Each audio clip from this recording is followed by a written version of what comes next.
America आणि Iran या दोन देशांमध्ये 2 आठवड्यांसाठीचा युद्धविराम आता जाहीर करण्यात आलेला आहे आणि हा युद्धविराम जाहीर झाल्यानंतर आता हैदराबादमध्ये एका प्रार्थना सभेचं आयोजन झालेलं आहे।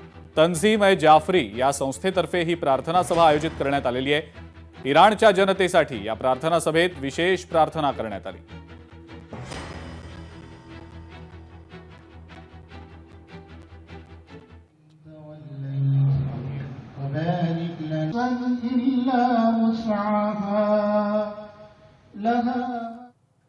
युद्धामुळे इंधन दरवाढीचा मोठा फटका बसल्याचं पाहायला मिळालेलं आहे आणि कोळशाचा दर हा थेट 8,000 रुपये प्रति टनावर आता पोहोचलाय।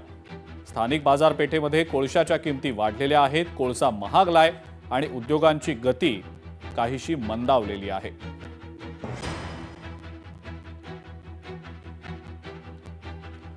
युद्धामुळे इंधन दरवाढीचा मोठा फटका बसल्याचं आपण पाहिलेलं होतं, गॅस दरवाढीचा मोठा फटका बसल्याचं पाहिलेलं होतं।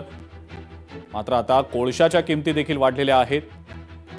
8,000 रुपये प्रति टनावर कोळशाच्या किमती आता पोहोचलेल्या आहेत आणि कदाचित येत्या काळात या किमती आणखीही वाढण्याची भीती व्यक्त होतीये। पण आता युद्धविराम झालाय, त्यामुळे कदाचित या किमती नियंत्रणात राहतील असाही जाणकारांचा अंदाज आहे।